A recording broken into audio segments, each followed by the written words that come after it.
नमस्कार दोस्तों, स्वागत है आपका ताज़ा अपडेट्स यूट्यूब चैनल पर। मैं हूं मनोज दत्त और आज मैं आरक्षण के विषय में यहां पर चर्चा करने जा रहा हूं।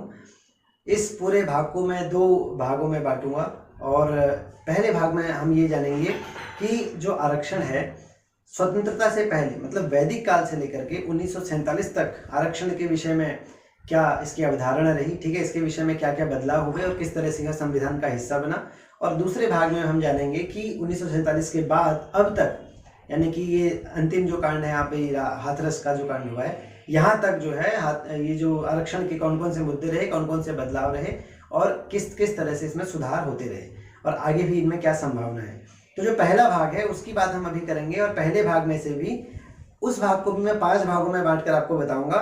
उसके पहले भाग में मैं आपको बताऊंगा कि पृष्ठभूमि क्या है आरक्षण की, उसका इतिहास क्या है, उसका अर्थ क्या है, ठीक है, और उसके भेद कौन कौन से हैं, ठीक है, इनके बारे में हम जानेंगे। उसका उद्भव और विकास कैसे हुआ।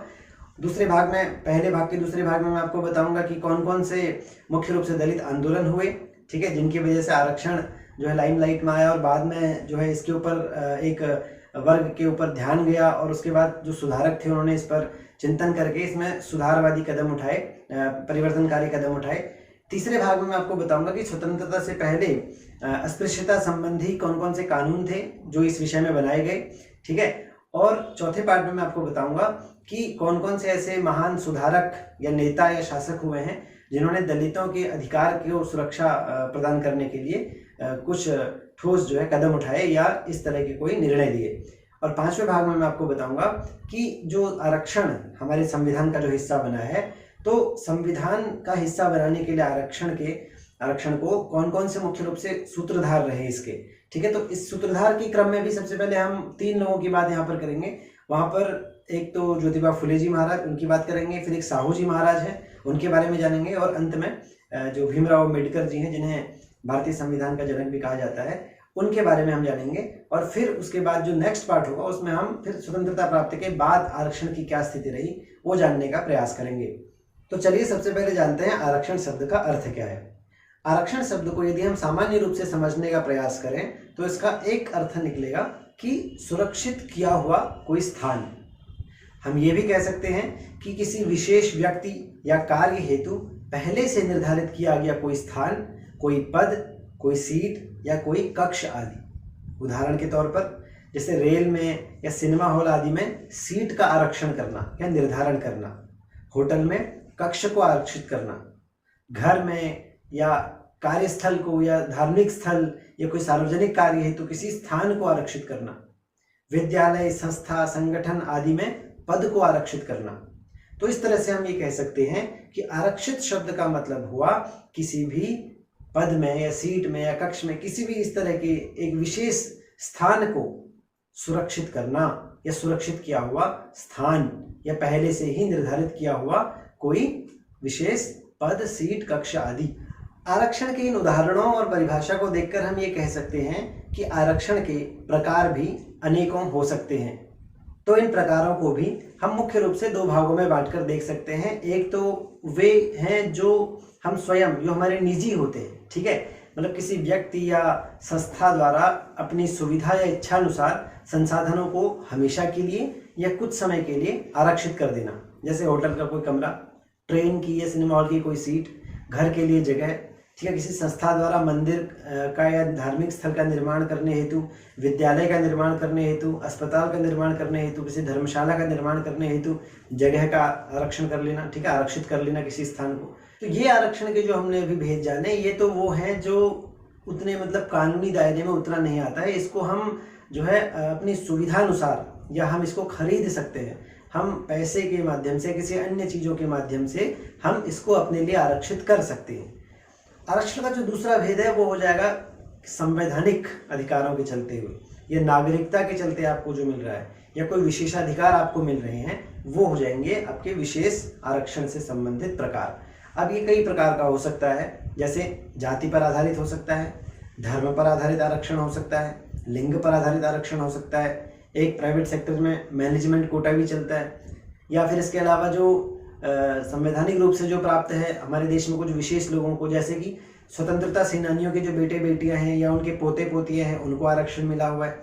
शारीरिक दिव्यांगों के लिए आरक्षण है, ठीक है, खेल हस्तियों के लिए आरक्षण होता है, सैनिक बच्चों के लिए आरक्षण होता है, स्वदेश लौटकर आने वालों के लिए आरक्षण होता है, और अंतरजातीय विवाह से उत्पन्न जो है उनके लिए आरक्षण होता है।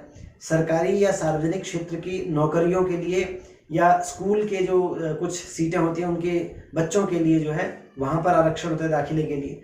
तो ये आरक्षण के अलग प्रकार बन जाते हैं। यहाँ सबसे ज़्यादा विवादास्पद मुद्दा जातिगत आरक्षण का है और स्वतंत्रता से पहले की यथास्थिति को रखने का प्रयास हम कर रहे हैं। तो यहाँ पर हम चर्चा अन्य की कम करेंगे या ना के बराबर करेंगे और जातिगत आरक्षण की चर्चा ज़्यादा करेंगे, क्योंकि मुख्य रूप से आरक्षण का मतलब जाति से ही समझा जाता है। समाज में सभी लोग लगभग यही समझते हैं कि यदि कहीं पर आरक्षण है तो वह जाति से संबंधित ही है। तो इसीलिए यहाँ यह चर्चा जातिगत और थोड़ा धार्मिक और थोड़ा इससे कम जो लिंग पर आधारित होती है इसी पर केंद्रित रहेगी। अब आरक्षण पर पहुँचने से पहले हम जाति शब्द के अर्थ को जान लेते हैं। जाति और वर्ण को अक्सर समानार्थक मान लिया जाता है, लेकिन इन दोनों में भी बहुत बड़ा अंतर है। वर्ण जो है ये भारतीय समाज की पहले की व्यवस्था है। भारतीय समाज 4 वर्णों में बटा हुआ था, वर्ण व्यवस्था थी, ब्राह्मण, क्षत्रिय, वैश्य और शूद्र। वर्ण शब्द का मतलब होता है वृणोति, यानी वर्ण करना, चयन करना, धारण करना। ठीक है, यदि कोई व्यक्ति किसी कर्म का वर्ण करता है, उसका चयन करता है, तो वह उसका धर्म, वह उसका वर्ण माना जाता था। जैसे अध्ययन या अध्यापन का, ठीक है, अध्ययन अध्यापन कर्म का चयन करना या वर्ण करना या उस कर्म को धारण करना, जिसने ऐसा किया है वह हो गया ब्राह्मण वर्ण का, जो शारीरिक रूप से हृष्ट पुष्ट है। ठीक है, राष्ट्र की सीमाओं की सुरक्षा वह कर सकता है। तो ऐसे इन कर्मों को चयन करने वाले, इन कर्मों को धारण करने वाले जो लोग होते थे उनको क्षत्रिय वर्ण में रखा गया, वो क्षत्रिय वर्ण कहा गया उनको। ठीक है, तो वर्ण शब्द का एक मतलब ये हो जाता है कि हम किसी चीज का, किसी कर्म का चयन जब करते हैं तो वह हमारा वर्ण हुआ। ठीक है, वर्ण का दूसरा अर्थ है भेद, प्रकार, किस्म या रंग। ठीक है, रंग को भी वर्ण भी कहते हैं। वर्ण को यदि हम व्याकरण शास्त्र की दृष्टि से देखें तो व्याकरण में कहा गया है कि वह मूल ध्वनि जिसके टुकड़े नहीं हो सकते उसे वर्ण कहते हैं। आरक्षण विषय के अंतर्गत जो ये वर्ण शब्द आ रहा है, इसका मतलब यही है कि हम किसी कर्म का वर्ण करते हैं तो हम उस वर्ण से जुड़ जाते हैं। अब जो जाति शब्द है इसके अलग अलग अर्थ हैं। ठीक है, जाति बिल्कुल वर्ण से थोड़ा अलग कॉन्सेप्ट है। जाति में, जाति के क्या अर्थ हैं? जाति का लक्षण दिया गया है समान प्रसवात्मिका जाति, मतलब समान जन्म वाले मिलकर एक जाति बनाते हैं। ठीक है, न्याय शास्त्र में, दर्शन में इसकी अलग परिभाषा है। वहां पर सामान्य को जाति कहा गया है। नित्यम एकम अनेकानुगतम सामान्यम, मतलब दो चीजों में परस्पर भेद होते हुए भी उनके विषय में समान बुद्धि जब उत्पन्न होती है, मतलब जैसे मनुष्य सभी अलग अलग हैं, लेकिन उन सभी मनुष्यों में एक जो है चीज जो सभी को मनुष्य बना रही है वो है मनुष्यत्व जाति। तो अनेकों में एक रूप से जो सम्मिलित रहती है उसको जाति कहते हैं। जाति का मतलब ये भी हो सकता है कि वह विभाग जिसमें गुण, धर्म, आकृति आदि की समानता से विचार किया जाता है। जाति का अर्थ वर्ग भी होता है, मनुष्य जाति या मनुष्य वर्ग, पशुत्व जाति। और J.H. हट्टन एक पाश्चात्य विद्वान हुए हैं, उन्होंने जाति की एक परिभाषा दी है। वो कहते हैं कि एक ऐसी व्यवस्था जिसके अंतर्गत एक ही समाज अनेक इकाइयों में विभाजित रहता है तो वह जाति कहलाती है। अब इस परिभाषा पर यदि हम चलें तो जाति जो है वह व्याप्य है और वर्ण जो है वह व्यापक है। वर्ण का दायरा जो है वो बड़ा है। एक ही वर्ण के अंदर कई जातियां हो सकती हैं, लेकिन जाति में कोई वर्ण नहीं हो सकते। ठीक है, वर्ण 4 ही हैं, लेकिन वर्ण के अंतर्गत ब्राह्मण वर्ण की अनेकों जातियां हो सकती हैं, क्षत्रिय की अपनी अलग अनेकों जातियां हो सकती हैं। ठीक है, तो ये वर्ण और जाति में एक मूलभूत अंतर है। अब हम ये जानते हैं कि आखिर इस वर्ण व्यवस्था का इतिहास क्या है और किस तरह से इसमें जातियों का प्रादुर्भाव हुआ। चलिए अब जानते हैं इसकी पृष्ठभूमि के बारे में कि ये वर्ण शब्द जो है इसका सबसे पहले प्रयोग हमें कहाँ मिलता है और इसका वर्णन हमें कहाँ मिलता है। ठीक है, तो ऋग्वेद जो कि दुनिया का, विश्व का सबसे प्राचीन ग्रंथ है, तो ऋग्वेद के 10वें मंडल का 90वां सूक्त है पुरुष सूक्त, और उसमें एक मंत्र है, उसमें एक ऋचा है, उसमें 4 वर्णों का वर्णन किया गया है। मंत्र कुछ इस प्रकार है: ब्राह्मणोस्य मुखमासीद बाहु राजन्यः कृतः ऊरुत दस्य जद्वैश्यः तद्भ्याम शूद्रो अजायत। अब इस मंत्र को आधार मानकर समाज को 4 वर्णों में विभाजित करने की व्यवस्था की गई थी। लेकिन यह विभाजन जो था यह जन्म आधारित नहीं था, बल्कि कर्म आधारित था, और राजा का कर्तव्य था कि वर्ण व्यवस्था सुचारू रूप से चले और राजा सबकी समान भाव से रक्षा करे एवं इस व्यवस्था का उल्लंघन करने वाले को उचित दंड भी दे। अब यहाँ पर कुछ जो विचारक हैं वो ये कहते हैं कि यहीं से जो है शूद्र वर्ण को जो है उसको अपमानित किया गया है इस ऋचा में, क्योंकि यहाँ पर कहा गया पदभ्याम शूद्रो अजायत, तो पैरों से जो है शूद्र की उत्पत्ति हुई, मुख से ब्राह्मण की उत्पत्ति हुई, भुजाओं से क्षत्रिय की उत्पत्ति हुई, जो ये जो जगह हैं उरु प्रदेश है वहाँ से जो है वैश्य वर्ण की उत्पत्ति हुई, और पैरों से, ठीक है, तलवों से जो है शूद्र की उत्पत्ति हुई। तो ये कुछ लोग कहते हैं कि यहाँ पर जो है वो गलत कहा गया है, लेकिन एक ही व्याख्या को जो है मानकर चलना बिल्कुल गलत होगा। अलग अलग समय पर अलग अलग व्याख्याएं की गई हैं और यह व्याख्या केवल एक पक्ष को लेकर बनाई गई है। इसी सूक्त में आगे एक मंत्र और आता है, आप देखिए कितना बड़ा फर्क है यदि हम इस व्याख्या को भी साथ में रखें। वहां पर कहा गया है नाभ्या आसीदंतरिक्षगुं शीर्ष्णोर्द्योः समवर्तत पदभ्याम भूमिर्दृशः, ठीक है, ये कहा गया वहां पर। इसका मतलब यह है कि उस जो महान पुरुष है जिसके मुख से ब्राह्मण उत्पन्न होगा उसी के जो है नाभि प्रदेश से अंतरिक्ष उत्पन्न हुआ, नाभ्या आसीद अंतरिक्षम, ठीक है, और उसके सिर से जो है द्युलोक उत्पन्न हुआ, और उसके जो पैर हैं, जो तलवे हैं, वहां से जो है पृथ्वी की उत्पत्ति हुई। अब इसका मतलब क्या है? पृथ्वी जो है वो सबसे निकृष्ट है क्योंकि वह पैरों से उत्पन्न हो रही है? नहीं, ऐसा नहीं है। यदि हम ये मानकर चलें तो हमें पृथ्वी पर रहना भी नहीं चाहिए फिर।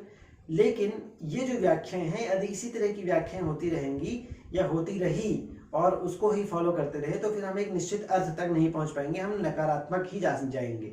तो यह है कि ये भी एक तरीका हो सकता है कि जो 4 वर्णों की उत्पत्ति हुई इसमें जो सबसे श्रेष्ठ वर्ण था उस समय के हिसाब से, आज लोकतंत्र है, आज सभी बराबर हैं, उस समय के हिसाब से उस समय की जो समाज व्यवस्था रही होगी उसमें सबसे ज्यादा पढ़ा लिखा है जो भी वर्ण रहा होगा या ब्राह्मण वर्ण था तो वह श्रेष्ठ रहा होगा, तो इसलिए उसको मुख से उत्पत्ति एक तरह से एक क्रम सा बताया गया है और हमें इसको तत्कालीन एक ग्रंथ के रूप में ही देखना चाहिए। इस विषय पर नहीं पढ़ना चाहिए कि इसमें ऐसा कहा गया था इसलिए उसकी वजह से आज हम इस तरह का भेद करेंगे।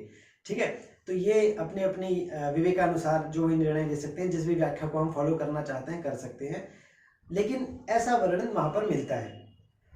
इसके बाद आया उत्तर वैदिक काल, यानी कि यजुर्वेद, सामवेद, अथर्ववेद, ब्राह्मण, आरण्यक और उपनिषद, ये जो इनकी रचना काल जो है इसको उत्तर वैदिक काल कहते हैं। अब यहाँ पर क्या है, इस काल के आते आते वर्णों के साथ साथ अनेक प्रकार की जातियां उत्पन्न हो चुकी थी। जातियां क्यों उत्पन्न हुई? इसका एक कारण था क्योंकि धर्मसूत्रों में, स्मृतियों में और अन्य ग्रंथों में जैसे अमरकोश आदि में विभिन्न वर्णों के लिए अपने अपने व्यवसाय बता दिए गए थे। ठीक है, और पूर्व वैदिक काल में कोई भी किसी भी व्यवसाय को चुन सकता था, लेकिन उत्तर वैदिक काल आते आते वेदों की ही अनेक शाखाएं हो गई थी। ऋग्वेद की 5 शाखाएं थी, सामवेद की 1000 शाखाएं थी। ठीक है, और इस तरह से जब प्रत्येक वेद की अपनी अपनी शाखाएं हो गई, अनेकों गुरुकुल हैं, हर गुरुकुल में ऋग्वेद अलग ऋषि के अनुसार पढ़ाया जा रहा है। ठीक है, शाकल, वास्कल, अश्वलयन, शंखायन, मंडूकायन, ये 5 शाखाएं ऋग्वेद की थी, मतलब ऋग्वेद ही 5 तरीकों से पढ़ाया जा रहा है। तो इस प्रकार से जब एक ही वेद की कई शाखाएं प्रशाखाएं हो गई तो इससे क्या हुआ, समाज में विभिन्न सारे जो मत हैं उन मतों का और संप्रदायों का फैलना स्वाभाविक हो गया। अनेक प्रकार के मतों और संप्रदायों का उत्पन्न होना एक स्वाभाविक सी बात हो गई क्योंकि वेद की अनेक शाखाएं अब उत्पन्न हो गई थी। सभी लोग कुछ न कुछ करेंगे ही, यह भी जरूरी नहीं था। ठीक है, अपनी अपनी बुद्धि के अनुसार, शारीरिक क्षमताओं के अनुसार, कोई दिव्यांग होता था, कोई आलसी होता था, कोई लालची भी था। समाज में हर प्रकार के लोग होते हैं, तो कुछ कामचोरी भी करते थे। लेकिन उस समय पर लोकतंत्र नहीं था कि कोई भी कुछ भी करने में स्वतंत्र है, राजतंत्र है और सबको कुछ न कुछ करना पड़ेगा, नहीं तो समाज की एक व्यवस्था कैसे चलेगी। ठीक है, राजा का कर्तव्य था कि सभी वर्ण अपने अपने कर्तव्यों का पालन करें, और अभी जन्म आधारित जो है वर्ण व्यवस्था नहीं हुई थी। तो यदि समाज में इस तरह के लोग भी आ गए तो उनका क्या किया जाए, क्योंकि समाज में फिर जो है अव्यवस्था फैलने का डर है, वो भी राजा को ही संभालना है। एक उदाहरण हम देख सकते हैं, जैसे कि एक जगह वर्णन है कि जो चावल जिसको प्रिय होता था वो वैयाकरणी बनने चले जाते थे, भले ही उनको व्याकरण आता हो या ना आता हो, क्योंकि व्याकरण के जो वो विद्यार्थी होते थे उनको चावल दान में दिया जाता था, भिक्षा में मिलती थी। तो जिनको व्याकरण नहीं भी आता है वो व्याकरणी बनने चले जाते थे चावल को प्रिय होने के कारण। तो इससे क्या हुआ कि जो उस विषय में जिनका इंटरेस्ट था वो तो आगे बढ़े, लेकिन जो लालच के कारण आगे हैं, ठीक है, और फिर वो नाकाम हो रहे हैं, तो उनका क्या किया जाए, या जो कुछ कर ही नहीं रहे हैं या शारीरिक रूप से सक्षम नहीं है, उनका क्या किया जाए, उनका कौन सा वर्ण बनाया जाए। तो उनके लिए एक शूद्र वर्ण की कल्पना की गई, क्योंकि राजा का कर्तव्य था धर्म की रक्षा करना, और धर्म का अर्थ उस समय बहुत मायने तक कर्तव्य का पालन करना था, यानी कि सभी वर्ण या संप्रदाय अपने अपने कर्तव्यों का पालन करें। अब इन चारों वर्णों में जो किसी काम का नहीं था उसे शूद्र की कैटेगरी में रखा गया था, और शूद्र को सख्त आदेश थे कि वह अपने से ऊपर तीनों वर्णों की सेवा करेगा, जैसा वो कहेंगे वैसा करेगा, क्योंकि उसमें स्वयं का कोई विवेक नहीं है, तो भूखा मरने से अच्छा है कि वह यह काम कर ले, ठीक है। अब इस वजह से क्या हुआ कि इनके लिए एक जो बाकी के तीन वर्ण थे, इनके मन में इस वर्ण के प्रति कोई विशेष प्रकार का दया भाव नहीं होता था। वो इनसे निकृष्ट कार्य करवाते थे, जैसे मरे हुए पशुओं को हटवाना, मल ढुलवाना, इलाके की साफ सफाई करवाना, और इसी वजह के कारण, इन्हीं कामों को करवाने के कारण न तो इन्हें कोई सम्मान देता था और न ही कोई इन्हें अपने पास बैठाता था। और जब यह एक लंबे समय तक चलता रहा, तो इसी शूद्र वर्ण में ये जो घृणित कार्य थे, जो करवाए जाते थे या निकृष्ट कार्य थे, ये उनके व्यवसाय के रूप में बन गए, और इन व्यवसायों के आधार पर इनकी भी अलग अलग जातियां बनने लगी। ऊपर के जो तीन वर्ण थे, ब्राह्मण, क्षत्रिय, वैश्य, वहां पर शाखाओं की विभिन्नता के कारण जातियां पनप ही रही थी, लेकिन अपने कार्यों की वजह से या चालाकी की वजह से कह सकते हैं, या अपनी विद्वता की वजह से वे जातियां जो है वो सम्मानित ही बनी रही। अब यहाँ पर देखिए, निकृष्ट और जो घृणित कार्य करने वाले थे, उनमें केवल पुरुष ही नहीं थे, महिलाएं भी थी। इनके संयोग से जो संतानें हुई, संसाधनों और सामाजिक अधिकारों की प्राप्ति के अभाव में ये भी अपने पैतृक व्यवसाय को ही चुनने लगे। हालांकि कुछ ने अपना उत्थान किया, लेकिन ज़्यादातर समाज द्वारा अस्वीकार्य होने की वजह से अपना जातिगत या वर्णीय विकास नहीं कर पाए, और यहाँ से वर्ण व्यवस्था कर्म पर आधारित होने के नियम को छोड़कर जन्म पर आधारित हो गई या समाज द्वारा बना दी गई। हालांकि वैचारिक स्तर पर अभी ऐसा नहीं था। वैचारिक स्तर पर अभी भी आनो भद्राः कृतवो जंतु सर्वगुण शांति वसुधैव कुटुंबकम माता भूमि पुत्रो अहम पृथिव्या, इस तरह की बातें हो रही थी। अक्ष सूक्त में जुआ खेलने वालों की निंदा करके समाज को सुधारने का काम भी किया जा रहा था, लेकिन व्यावहारिक स्तर पर वस्तु स्थिति पूरी तरह से बदल चुकी थी, और शूद्र अपने से ऊपर वाले वर्णों के निशाने पर आ गए थे। इसके साथ साथ समय समय पर विदेशी यवनों, शकों, पारसिकों, कुषाणों, आभीरों, हूणों, ये अनेक संस्कृतियां भी भारत में आती रही, और इन्हें भी हिंदू समाज में मिला लिया गया, और शूद्रों के वर्ण में ही इनको रखा गया। सबको नहीं, लेकिन ज़्यादातर जो है इसी शूद्र वर्ण में ही आए, क्योंकि अन्य तीन वर्णों के नियमों में कठोरता थी, तो इसी वर्ण में ज़्यादातर आए, ठीक है। इसके बाद इनमें अनुलोम, प्रतिलोम और मिश्रित विवाह होने लगे। शूद्र वर्ण की स्त्री पुरुष और ब्राह्मण, क्षत्रिय, वैश्यों के स्त्री पुरुष, उनसे जो उत्पन्न थे वो चांडाल की श्रेणी में रखे गए, जो शूद्र की ही एक अन्य जाति थी। इस कारण शूद्र जो है वो संख्या में इतने अधिक हो गए कि ब्राह्मण पुराण में यह तक कहा गया कि क्षत्रिय और वैश्य जातियां समाप्त हो रही हैं, और कलयुग में शूद्रों की संख्या अधिक होगी और वे ही राज करेंगे। हालांकि सभी शूद्र जो है अछूत या अस्पृश्य नहीं थे। अमरकोश में शूद्रों की जातियों की एक लंबी सूची दी गई है, और इस आधार पर हम तत्कालीन समाज की शूद्र जातियों को दो भागों में विभाजित कर सकते हैं। तो इसके दो भाग हैं। एक वे थे जो स्पृश्य थे, जिनका स्पर्श किया जा सकता था उस समाज के अनुसार। एक वे थे जो अस्पृश्य थे। अब स्पृश्य कौन से थे? समाज में रहते थे। मुख्य कार्य क्या था उनका? तीनों वर्णों की सेवा करना, पशुपालन करना, कृषि और अन्य छोटे मोटे व्यवसाय कर लेना। जो अस्पृश्य थे उनमें भी दो प्रकार की कैटेगरी थी।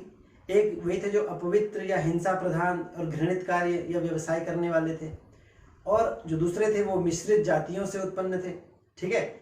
इन्हें जो है अंत्यज शूद्र भी कहा जाता था, और इन्हें गांव से बाहर रखा जाता था।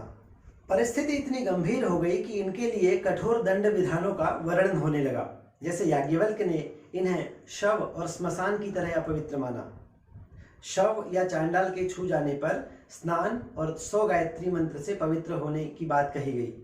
गांव या नगर में जब ये प्रवेश करते तो एक लकड़ी से आवाज करते रहते ताकि ये पता चल जाए कि कोई शूद्र आ रहा है और उसकी छाया भी किसी पर न पड़े। मार्कंडेय पुराण में शूद्र को देखने पर अपवित्र हो जाने की बात कही। स्मृतियों, सूत्रों, पुराणों और तत्कालीन जो ग्रंथ का निर्माण हुआ है उनमें शूद्रों को जन्म और कर्म से कलुषित बताया। प्रचंडता, निर्दयता, क्रोध, असत्य वचन, नास्तिकता, लोलुपता, हिंसा, चोरी, अमानवीय कर्म, ये सभी जो हैं शूद्रों की विशिष्टताओं के रूप में, विशेषताओं के रूप में इनको वर्णित किया गया। अब यहाँ पर मैं एक बात कहना चाहता हूँ कि इन वर्णनों को सुनकर आश्चर्यचकित होने की आवश्यकता बिल्कुल नहीं है, क्योंकि आज भी मनुष्य मात्र की विचारधारा यही है कि जो व्यक्ति सामाजिक रूप से थोड़ा भिन्न प्रतीत होता है, अस्पष्ट सा लगता है, समर्थ सक्षम व्यक्ति चाहे उसी की जाति से क्यों ना आता हो, वह उस दूसरे व्यक्ति के पास जाने से कतराता है। इसे हम अक्सर बस स्टॉप पर, सिनेमाज में या मंदिर के बाहर अन्य सार्वजनिक स्थानों पर हम देख सकते हैं। तो यह एक मानवीय स्वभाव है कि जहाँ पर उसे कंफर्ट जोन नहीं दिखता वहाँ आदमी डर से, सामाजिक प्रतिष्ठा से, घृणा से या अपमान के भय के कारण नहीं जाता है। बहरहाल प्रश्न ये है कि यदि ऐसा था तो इसे सुधारने के प्रयास तत्कालीन समाज ने क्यों नहीं किए और इस वर्ग को हमेशा हेय दृष्टि से ही क्यों देखा गया। तो अभी तक हमने ये जाना कि भारत में वैदिक काल से ही वर्ण व्यवस्था थी और इसमें समाज को 4 भागों में, 4 वर्गों में विभाजित करके सभी को अपने अपने दायित्वों और कर्तव्यों पर चलने के निर्देश दिए गए थे। लेकिन यह जो व्यवस्था थी यह कर्म पर आधारित थी, जन्म पर आधारित नहीं थी। इसके बाद स्मृतियां आई और मनुस्मृति को भारतीय संविधान के रूप में लिया गया, जिसमें सभी वर्णों के कर्तव्यों का विस्तृत विवेचन था। अब यहाँ पर कुछ लोग बोलते हैं कि मनुस्मृति में जिस तरह का वर्णन किया गया है वह वर्णन बिल्कुल भी एक्सेप्टेबल नहीं है और वहीं से जो है समाज में ब्राह्मणों ने इस एक खास वर्ग के खिलाफ नियम बनाए और इन्हें प्रगति के मार्ग से, विकास के मार्ग से बहुत दूर रखा, जिससे कि ये समाज उत्थान नहीं कर पाया अपना। ठीक है। अब यहाँ पर एक दूसरी जो सोच है वो ये भी हो सकती है कि उस समय पर, मनु के समय पर जो वर्ण व्यवस्था है वह जन्म पर आधारित नहीं है। तो हम यह भी कह सकते हैं कि मनु चाहते थे कि समाज में सभी व्यक्ति बौद्धिक और सामाजिक स्तर पर प्रगतिशील हों, अतः उन्होंने ब्राह्मण वर्ण को एक सर्वगुण संपन्न और सबसे सम्मानित बताया और शूद्र वर्ण का उपेक्षात्मक और दमनात्मक वर्णन किया।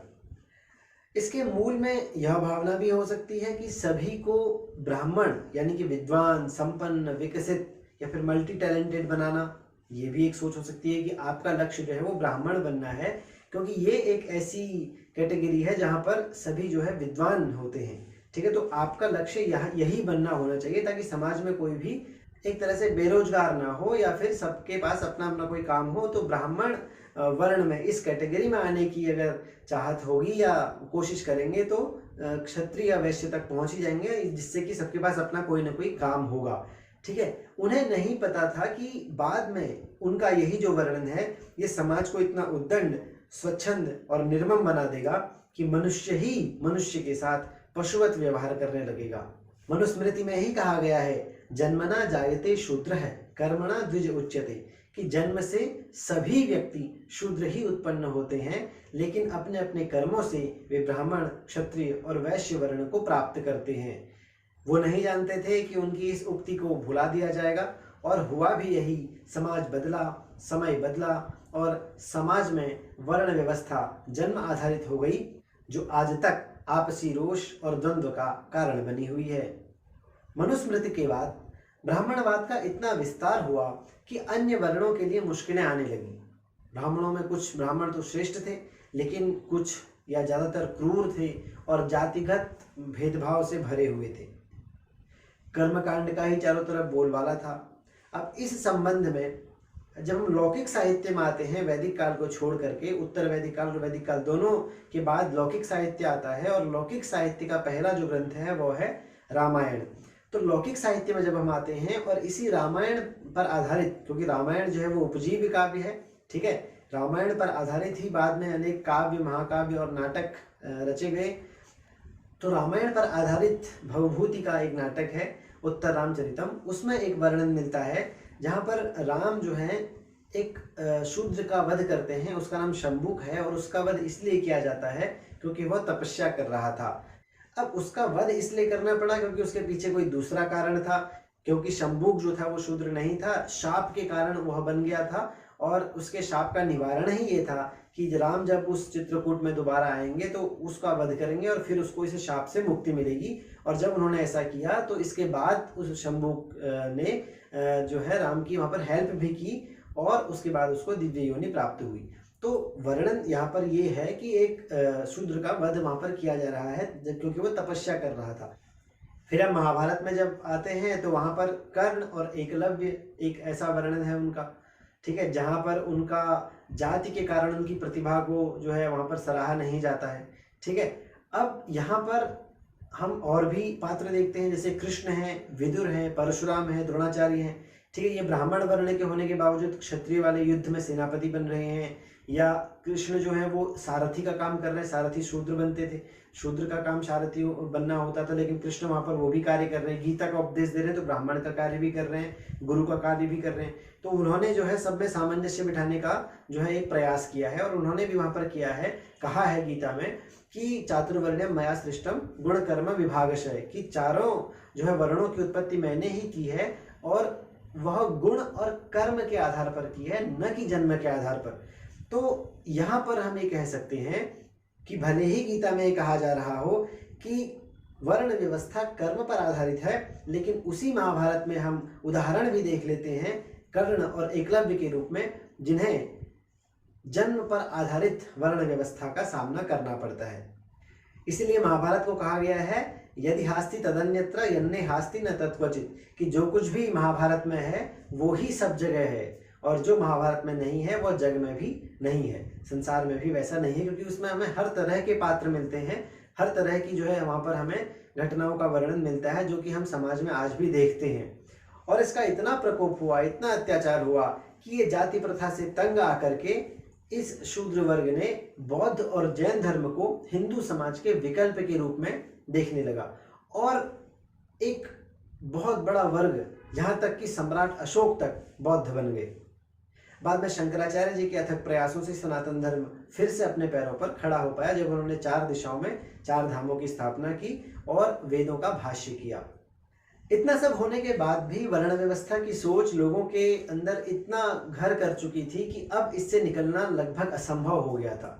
निम्न वर्ग इतना निम्न हो गया था कि अब उच्च वर्ण तक पहुंचने में उसकी पुश्तें लग जाती, क्योंकि न उन्हें संपत्ति का अधिकार था, न धार्मिक स्थलों पर जाने का अधिकार था, न उन्हें सार्वजनिक स्थलों पर जाने का अधिकार था, न सार्वजनिक संपत्ति को छूने का अधिकार था, न शिक्षा का अधिकार था, न किसी खास रास्ते से जाने का अधिकार था। तो किसी भी प्रकार के विशेषाधिकार उनके पास नहीं थे।